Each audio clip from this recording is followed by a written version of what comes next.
Welcome to my channel pharma digital and this is Anoop Kumar. And आज हम इस video में जो आईटीबीपी रिक्रूटमेंट 2022 जो निकला है उसके बारे में डिस्कस करेंगे।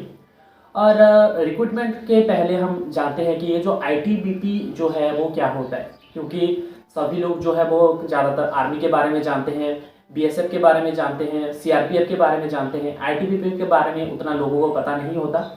आईटीबीपी भी जो है एक डिफेंस फोर्स है, इंडियन गवर्नमेंट के द्वारा जो है एस्टैब्लिश किया गया था 1962 में आफ्टर सिनो इंडियन वॉर। सिनो इंडियन वॉर मीन्स एक 20 अक्टूबर 1962 से 21 नवंबर 1962, ये लगभग एक महीने एक दिन जो है वो इंडिया एंड चाइना के बीच में ये सिनो इंडियन वॉर जो है वो हुआ था।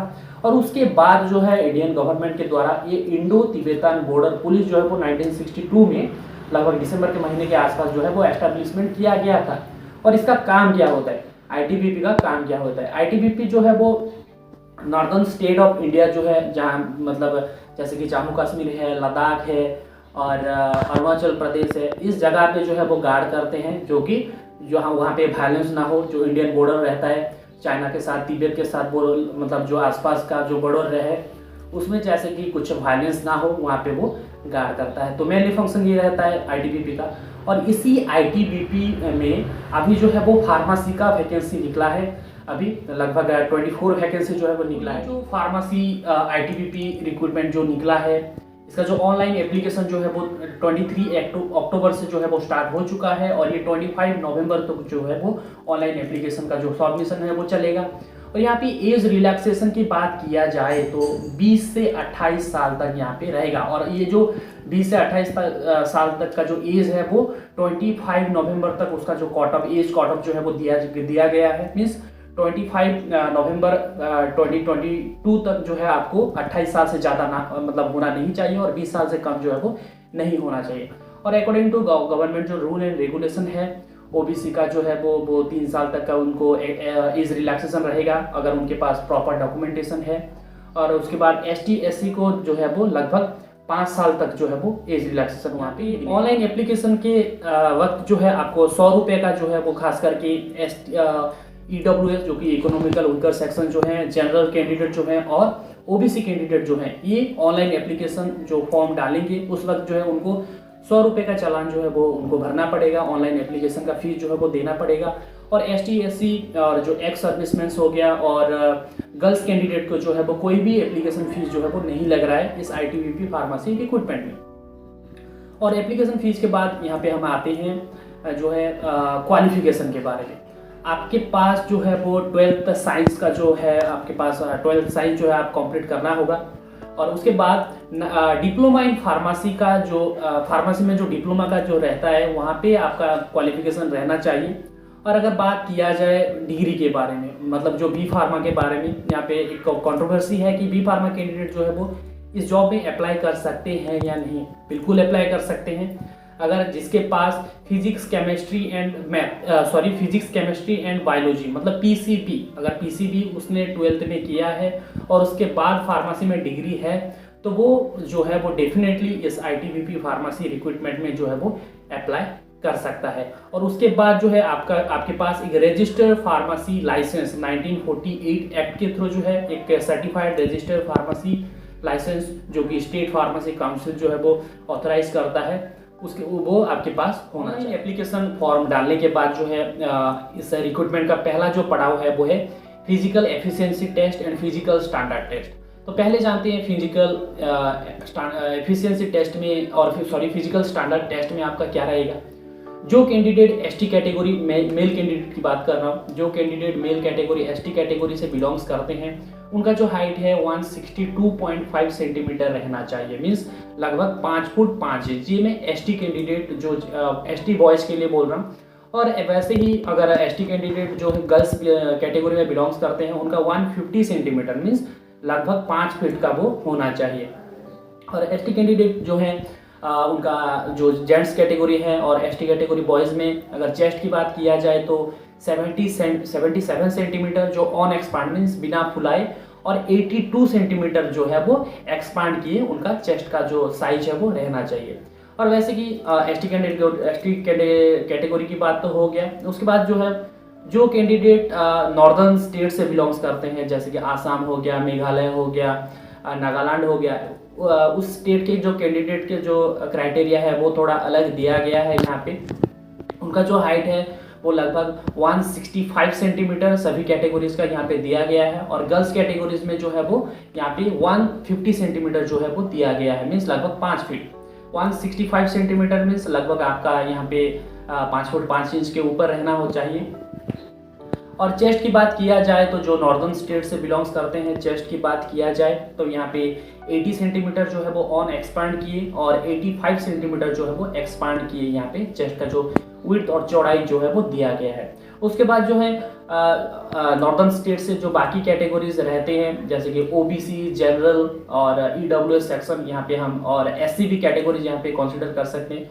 इस कैटेगरीज की बात किया जाए तो यहाँ पे 170 सेंटीमीटर दिया गया है, मीन्स लगभग आपके पास 5 फुट 7 इंच का जो मेल कैंडिडेट है उनका हाइट रहना चाहिए, और 150 सेंटीमीटर जो है वो गर्ल्स कैंडिडेट का हाइट जो है वो दिया गया है। और चेस्ट की कंपेयर किया जाए तो चेस्ट जो है वो 80 सेंटीमीटर जो है वो मेल कैंडिडेट के लिए है, और 85 सेंटीमीटर 150 सेंटीमीटर जो है वो गर्ल्स कैंडिडेट के लिए है, मीन्स यहाँ पे लगभग 5 फुट 7 इंच जो है वो मेल कैंडिडेट का हाइट रहना होगा, और 5 फुट हाइट जो है वो गर्ल्स कैंडिडेट का रहना होगा। और चेस्ट की बात किया जाए तो यहाँ पे लगभग सेम ही है, 80 सेंटीमीटर ऑन एक्सपांड किए, और 85 सेंटीमीटर जो है वो एक्सपांड किए यहाँ पे जो चेस्ट का जो विड्थ है वो रहना चाहिए। फिजिकल एफिशिएंसी टेस्ट के बारे में, फिजिकल एफिशिएंसी टेस्ट में यहाँ पे मैं इस वीडियो में यहाँ पे पिक्चर डाल रहा हूँ, यहाँ पे आप देख सकते हैं कि किस कैटेगरी में कि वो क्या क्राइटेरिया रह रहा है। और ये फिजिकल स्टैंडर्ड टेस्ट और फिजिकल एफिशिएंसी टेस्ट आप दोनों क्लियर करने के बाद जो है आपको रिटर्न के लिए आप क्वालिफाई कर जाएंगे। रिटर्न के लिए यहाँ पे एक अच्छी बात यह है कि जो यूआर कैंडिडेट हैं और ओबीसी कैंडिडेट जो हैं उनके लिए जो मिनिमम जो क्वालिफाइंग मार्क जो है यहाँ पे 33% रखा गया है, और जो ST SC बिलोंग्स कर रहे हैं उनके लिए 30% जो है वो रिटर्न में क्वालिफाई करने के लिए यहाँ पे मार्क जो है वो मतलब रखा गया। तो उतना ज़्यादा मार्क है नहीं, और 100 मार्क का जो है आपका रिटर्न देना पड़ेगा, और 100 मार्क में से जो है आपका मैथ आएगा, रीजनिंग आएगा, करंट अफेयर आएंगे, और लगभग 60 क्वेश्चन जो है वो आपके फार्मेसी फील्ड के रिलेटेड जो है वो आएंगे। तो यहाँ पे हमने पहला पड़ाव में जो है वो फिजिकल स्टैंडर्ड टेस्ट क्लियर करेंगे, फिजिकल एफिशिएंसी टेस्ट क्लियर करेंगे, उसके बाद जो है वो रिटर्न में आपको क्वालिफाई करना पड़ेगा। उसके बाद जो है आपका रिटर्न में क्वालिफाई करने के बाद आपका एक प्रैक्टिकल एग्जाम होगा। प्रैक्टिकल एग्जाम 100 मार्क का रहेगा। यहाँ पे आपका भाइबा पूछा जाएगा, आपको भाइबा पूछेंगे वो जो पैनल रहेंगे, इंटरव्यू पैनल। यहाँ पे जो इंस्ट्रूमेंट डिटेक्शन, वहाँ पे भी आपका लगभग 30 मार्क का रखा गया है। इंस्ट्रूमेंट डिटेक्शन में कंफ्यूज हो रहे हैं स्टूडेंट की यहाँ पे क्या करना होगा, तो यहाँ पे सिंपली इंस्ट्रूमेंट डिटेक्शन में क्या करेंगे, जैसे कि आपको मान लीजिए एक माइक्रोस्कोप दिखा देंगे कि आपको बताना पड़ेगा कि ये कॉम्पाउंड माइक्रोस्कोप है या सिंपल माइक्रोस्कोप है। आपको जो बीपी मेजरमेंट, जो ब्लड प्रेशर मेजर करते हैं वो इंस्ट्रूमेंट दिखाएंगे, बोलेंगे कि ये इंस्ट्रूमेंट का नाम बताओ। ऐसे ही आपका जो है वो इंस्ट्रूमेंट डिटेक्शन कराएंगे वो लोग। उसके बाद जो है प्रोसीजर रहेगा, प्रोसीजर में भी आपका यहाँ पे 30 मार्क रहेगा। यहाँ पे डिटेक्शन हो गया। उसके बाद जो सेकंड स्टेप रहेंगे वो बोलेंगे कि ये कैसे ऑपरेट किया जाता है। मीन्स आपको मान लीजिए आपने डिटेक्ट कर दिया कि ये ब्लड प्रेशर का मशीन है, लेकिन आपको ये कैसे ऑपरेट करना है, मीन्स कैसे इसे यूज करके ब्लड प्रेशर जो है वो मेजर करना है, आपको उन्हें करके मैनुअली दिखाना पड़ेगा। तो ये हो गया आपका प्रैक्टिकल एग्जाम जो है वो 100 मार्क। तो ज़्यादातर स्टूडेंट जो है वो प्रैक्टिकल को उतना इंपॉर्टेंस नहीं देते एकेडमिक कैरियर के दौरान। तो यहाँ पे मैं बताना चाहता हूँ कि इस रिक्रूटमेंट में थ्योरी के साथ साथ प्रैक्टिकल को भी ज़्यादा फोकस जो है वो यहाँ पे दिया गया है। तो ये प्रैक्टिकल और रिटन एग्जाम क्वालिफाई करने के बाद आपका जो है मेडिकल डॉक्यूमेंट वेरिफिकेशन होगा। डॉक्यूमेंट वेरिफिकेशन आपका जो अप्लाई किए थे ऑनलाइन एप्लीकेशन डालने के समय, तो वो डॉक्यूमेंटेशन जो है वो आपको ओरिजिनली उन्हें दिखाना पड़ेगा। और डॉक्यूमेंटेशन कंप्लीट होने के बाद जो है आपको मेडिकल टेस्ट कराना पड़ेगा। मेडिकल टेस्ट मीन जैसे कि कुछ मेडिकल क्रोनिक बीमारी जो है आपका अगर रहेगा तो वहाँ पे आप डिस्क्वालीफाई हो जाएंगे। अगर आप मान लीजिए किसी कारण आपने मेडिकल टेस्ट में डिस्क्वालीफाई हो गए तो आपको दोबारा एक बार और रिव्यू मेडिकल एग्जामिनेशन नाम से आप एक बार फिर से उन्हें चैलेंज कर सकते हैं, और फिर से आप एक बार दोबारा मेडिकल रिव्यू कर सकते हैं। तो ये था जो है टोटल प्रोसीजर। ये सभी प्रोसीजर और सभी स्टेप जो है आप क्लियर करने के बाद जो है आपका जो फाइनल मेरिट लिस्ट निकलेगा।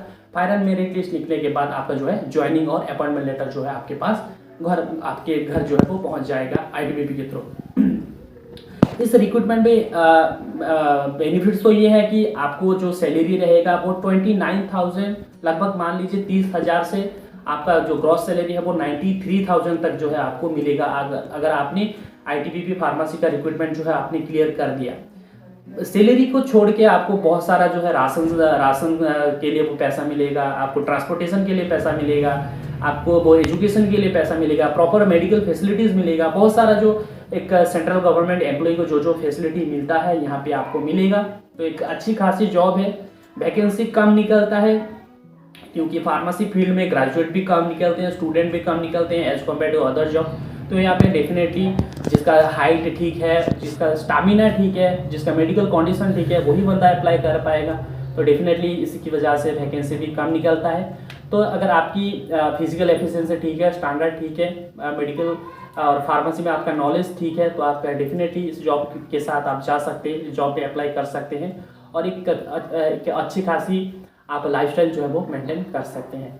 इस वीडियो में बस इतना ही। अगर आपको कुछ भी ये सब ITBP फार्मेसी रिक्रूटमेंट के बारे में एडिशनल जानकारी चाहिए तो कमेंट बॉक्स पे आप कमेंट कर सकते हैं। Thank you.